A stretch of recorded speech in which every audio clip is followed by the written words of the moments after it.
तो हमारा टॉपिक चल रहा था हाउ टू फेस डिफिकल्टीज, है ना। कठिनाई की परिस्थितियों को कैसे फेस करना है और उस समय हमारी कैसी मानसिकता रहनी चाहिए।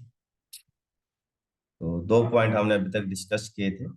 पहला ये था कि जब भी कोई मुसीबत आए तो भक्त का ये विचार होता है कि भगवान ने, मतलब मैं मुझे अपने कर्मों के आधार पर बहुत ज्यादा दुख भोगना था, भगवान ने बहुत कम करके दिया है।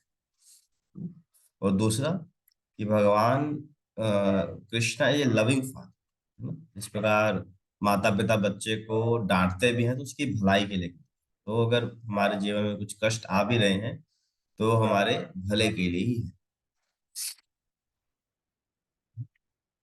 फिर आगे क्या लिखते हैं?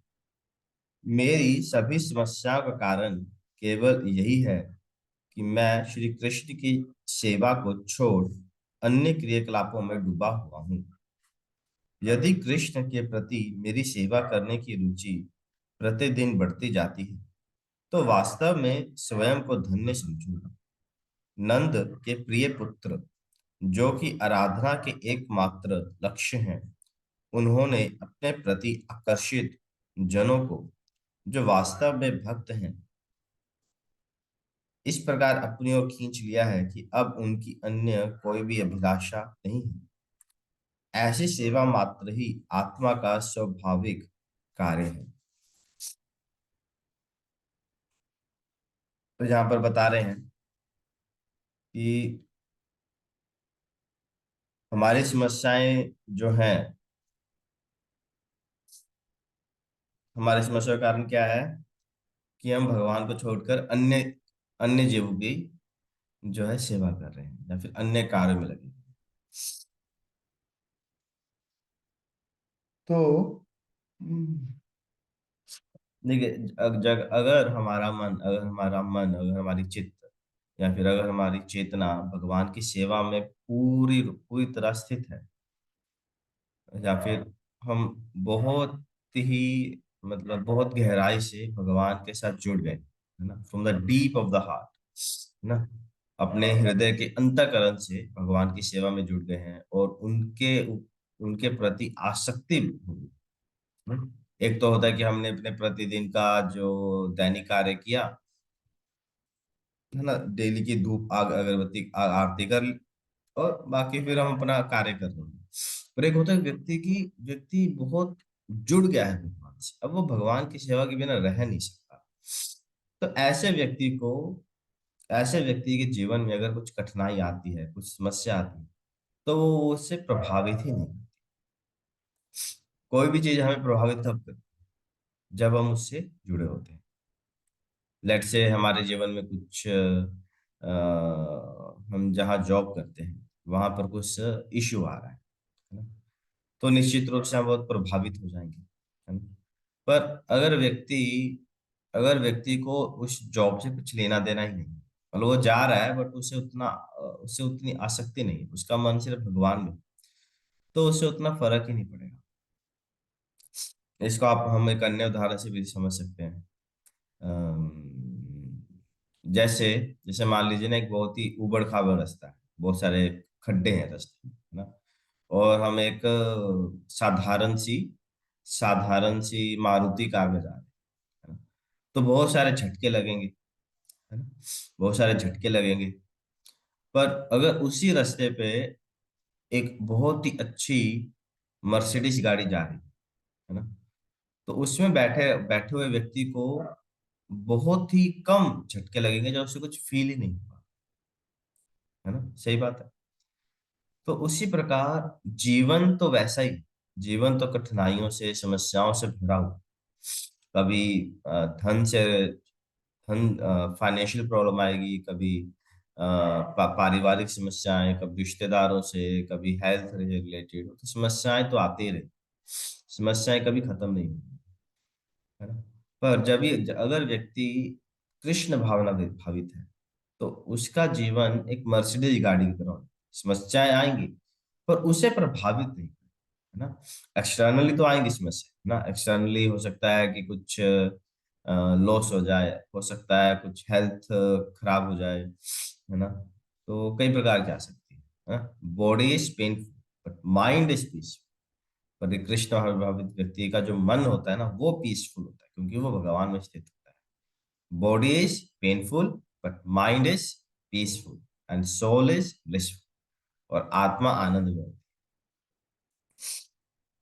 तो जितना हम अपने आप को भौतिक चीजों के साथ आसक्त करेंगे, है ना, भौतिक चीजें यानी घर, परिवार, धन, यौवन, ऐश्वर्य, उतना हम अपने आप को उतना हम डिस्टर्ब होंगे जब हमारे जीवन में समस्या आएंगी।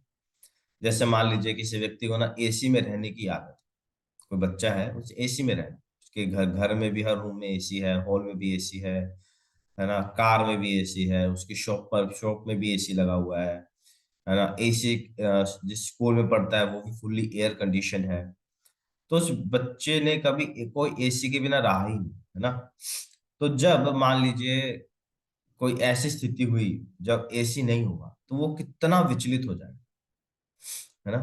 क्योंकि एसी में रहने की इतनी गंदी आदत लग गई है कि थोड़ी सी भी गर्मी बर्दाश्त नहीं, है ना, एक नॉर्मल गर्मी भी जिसमें आप हम सब बैठ सकते हैं ना, एसी की जरूरत नहीं है, बट वो भी उसे बर्दाश्त नहीं हो। तो जितना अधिक हम अ, इन भौतिक फैसिलिटी से, मटेरियल फैसिलिटी से अटैच होंगे, उतना ज्यादा हम डिस्टर्ब होंगे जब वो फैसिलिटी हमें नहीं मिलेगी, है ना। उतना ज्यादा हम डिस्टर्ब, मान लीजिए कोई व्यक्ति है, उसे बहुत आदर सम्मान, बहुत ज्यादा, हर कोई व्यक्ति जैसे सर जी, सर जी, जैसे गवर्नमेंट एम्प्लॉयज होते हैं उन्हें कितना आदर सम्मान मिलता है ना, हर कोई सर जी सलामी ठोकता है। बट वही व्यक्ति जब रिटायर हो जाए, जब रिटायर्ड हो जाए, उसका पोजीशन छूट जाए और उसने अपने जीवन में किसी से प्रेम नहीं कमाया, बस आदर सम्मान नहीं, अब उसको कोई आदर सम्मान नहीं मिल रहा, तो कितना, अगर जितना उस वो अधिक अटैच है आदर सम्मान पाने से, अब वो उतना ज्यादा डिस्टर्ब होगा जब उसे वो सम्मान नहीं मिलेगा। मुझे याद है बहुत साल पहले मैं हमारे एक अंकल के मित्र थे, वो इधर अपने ना बठिंडा थर्मल प्लांट से काम करते थे।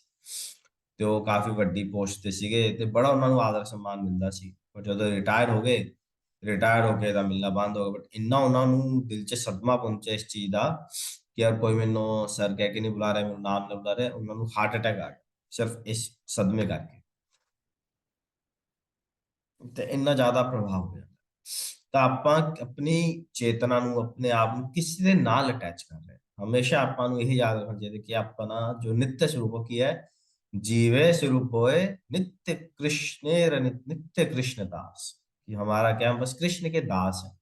अगर हम अपना को इससे अटैच करें कि यार मेरी जो मेरा स्वरूप क्या है, मैं कृष्ण का दास हूं, मैं दासी हूं, मैं कृष्ण का सेवक है, कृष्ण ही मेरे वास्तविक हितेशी है, या मैं कृष्ण ਦਾ ही है। तो कदे ਆਪਾਂ ਨੂੰ ਡਿਸਟਰਬੈਂਸ ਨਹੀਂ ਹੋਈ, ਕਿਉਂਕਿ ਉਹ ਕਿਉਂ, ਕਿਉਂਕਿ ਇਹ ਜੋ संबंध है नित्य है, इटर्नल है, कदे समाप्त नहीं है ना। अपनी दुकान एक दिन बंद हो सकती है ना, अपनी जॉब एक दिन खत्म हो जाएगी, है ना, एक दिन रिटायर होना पड़ेगा, है ना, बच्चे बड़े हो जाएंगे, वो अपना आडा परिवार खोल लेंगे, है ना। बाकी एंड च मृत्यु है, हर कोई रिलेशन समाप्त हो जाएगा, है ना। मृत्यु हर चीज ਨੂੰ अलग कर देता है, बट जो कृष्ण है, ये जो रिलेशन है, ये शाश्वत है, ये कदे खत्म नहीं होएगा। और जब हम कृष्ण की सेवा करें तो अंत से भगवान हमको सेटिस्फाई करते हैं। जो व्यक्ति अंतर करना सेटिस्फाई ना, तो उसे कुछ नहीं चाहिए। जो काम, लोभ, मोह, ईर्ष्या, ये जो अनर्थ है अपने जीवन से क्यों है, क्योंकि आप अंदर सेटिस्फाइड नहीं, है ना। जो आप, जिਵੇਂ कोई व्यक्ति अपने ना ਉਹਦੇ ਕੋਲ i10 है, बट मान लो ਉਹਦਾ पड़ोसी है, पड़ोसी होंडा सिटी ले आया, तो ਉਹਨੂੰ जलन फील होगी, अरे यार मेरे पड़ोसी को ज्यादा ਵਧੀਆ कार है ना। पर जेकर ਆਪਾਂ ਅੰਦਰੋਂ ਸੈਟੀਸਫਾਈਡ, ਫੁੱਲੀ ਸੈਟੀਸਫਾਈਡ ਹੈ, ਤਾਂ ਆਪਾਂ ਨੂੰ ਫਰਕ ਹੀ ਨਹੀਂ ਪਏਗਾ ਕਿ ਉਹ ਕੀ ਲੈ ਕੇ ਆ ਰਹੇ ਹੈ ਨਾ। ਆਪਾਂ ਆਪਣੇ ਆਪ ਤੇ ਸੈਟੀਸਫਾਈ ਨਹੀਂ ਹੈ, ਇਸ ਕਰਕੇ ਆਪਾਂ ਦੁਨੀਆ ਨੂੰ ਦੇਖਦੇ ਹਾਂ ਤੇ ਆਪਾਂ ਨੂੰ ਜਲਨ, ਈਰਸ਼ਾ, ਲੋਭ, ਇਹ ਸਾਰੇ ਦੁੱਖ ਜੋ ਹੈ ਝੇਲਣੇ ਪੈਂਦੇ। ਤੇ ਜਿੰਨਾ ਆਪਾਂ ਆਪਣੇ ਆਪ ਨੂੰ ਕ੍ਰਿਸ਼ਨ ਦੇ ਨਾਲ ਅਟੈਚ ਕਰਾਂਗੇ, ਇਸ सत्य ਦੇ ਨਾਲ ਅਟੈਚ ਕਰਾਂਗੇ ਕਿ ਆਪਣਾ ਕੀ ਰੂਪ ਹੈ, ਕਿ ਆਪਣਾ ਕ੍ਰਿਸ਼ਨ ਦਾ ਦਾਸ ਹੈ, ਕ੍ਰਿਸ਼ਨ ਦੀ ਸੇਵਾ ਕਰਨਾ ਹੀ ਮੇਰਾ ਓਨਲੀ ਐਂਡ ਓਨਲੀ कार्य है। ਜਿੰਨੀ ਆਪਣੀ ਇਹ स्फूर्ति बाहर आएगी, है ना, जिन्ना ਆਪਾਂ इस सत्य दे नाल आवांगे उन्ना अपनी जो डिस्टरबेंस है फ्रॉम मटीरियल कैलामिटीज वो खत्म होगा। ठीक है। तो बहुत जरूरी है कि हम इस हरिनाम से, रूपा जी के ग्रंथों से बहुत अच्छे से जुड़े, प्रतिदिन का अध्ययन करें और इस सीरियसली इस रूपा जी ने जो हमें दिया है ना, प्रतिदिन सुबह उठना, जप करना, भागवत सुनना और सेवा करना, उनके ग्रंथों का अध्ययन करना, है ना। कार्तिक का महीना है, प्रतिदिन दीपदान करें, दामोदर अष्टकम का, इन क्रियाकलापों से जुड़ने से हम धीरे धीरे धीरे इस सत्य को अपने जीवन में अपनाएंगे। मतलब हमारा जो सत्य है वो बहुत दृढ़ता से हम इस सत्य के साथ जुड़ जाए। हरे कृष्ण। बहुत धन्यवाद। आज का विषय प्रभुपाद जी कोट पढ़ रहे, आज है 18 नवंबर, 18 नवंबर, सैटरडे। यहाँ तक कि श्रीमती राधा रानी के दल में भी श्री कृष्ण से प्रेम करने की स्पर्धा रहती है। यह एक प्रकार का रस है जिसमें श्री कृष्ण को केंद्र में रखते हुए प्रेम पूर्वक स्पर्धा होती है। ब्रह्मानंद को पत्र 18 नवंबर 1967। हरे कृष्ण।